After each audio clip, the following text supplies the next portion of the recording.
Vamos avançar nesse tema então, afinal muita gente engordou na quarentena e agora vai tentar de tudo para perder peso, que pode virar um risco.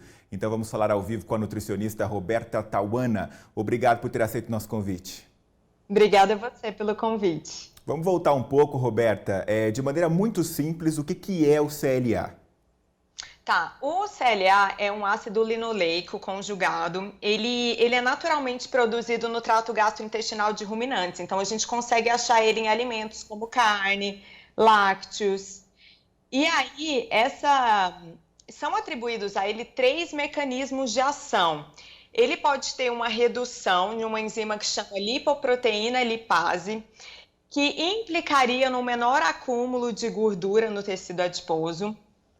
O segundo mecanismo de ação pode estar relacionado a um aumento da atividade de uma enzima que chama carnitina palmitoiltransferase, que está relacionado à oxidação de gordura, usar mais gordura como fonte de energia ali na mitocôndria.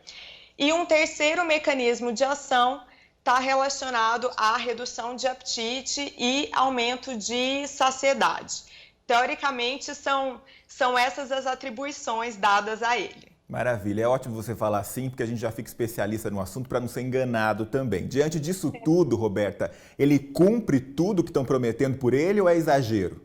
Não, é exagero. Então, apesar de ter essas atribuições, na maioria dos estudos, a gente consegue ver um benefício grande, mas em ratos. Quando a gente vai para os estudos em humanos, o benefício é bem significante. Não tem redução significativa na gordura corporal. Por exemplo, os estudos mostram redução de 1 quilo, 1,5 kg num período de 3, 6 meses. E mesmo assim, os estudos que mostram benefícios em humanos relacionam com uma alimentação saudável, uma restrição calórica. Então, muito provavelmente, essa redução de peso está mais associada à restrição calórica do que o uso da suplementação em si. Ô Roberta, como nutricionista, especialista no assunto, qual que é o risco de depositar aí toda a confiança em tratamentos mirabolantes que aparecem aí vez ou outra? Nossa, essa pergunta, assim, é fundamental porque as pessoas sempre querem um milagre, né? E não adianta, para a gente ter resultado efetivo, duradouro, a gente precisa ter uma mudança no estilo de vida mesmo, a reeducação alimentar. Por exemplo, o CLA, que é um suplemento em questão que a gente está falando, tem alguns estudos que mostram que talvez o uso a longo prazo pode aumentar o risco de resistência à insulina e diabetes tipo 2, pode aumentar o risco de esteatose hepática, que é o acúmulo de gordura no fígado. Em relação ao colesterol, tem alguns estudos que mostram redução de colesterol e redução de LDL, que é colesterol ruim, mas a gente também pode ter uma redução de HDL, que é colesterol bom. Então, o uso indiscriminado de substâncias que prometem milagres tem que ser usado com cautela, porque elas podem ser, de fato, prejudiciais para a saúde. Vamos então à pergunta milagrosa. Qual que é a melhor maneira para emagrecer, só que de forma saudável? Então, a melhor maneira para emagrecer, assim, de regra, é fazendo uma restrição calórica. É você consumir menos do que você gasta. Fazer exercício aumenta também o seu gasto energético e eu gosto muito de trabalhar na prática clínica com ciclos de estratégias. Então, a gente faz uma restrição calórica, a gente pode fazer uma estratégia de um jejum intermitente, de uma alimentação low carb, de uma alimentação vegana, sempre dando um estímulo diferente para o corpo responder sem entrar naquele platô. Sim.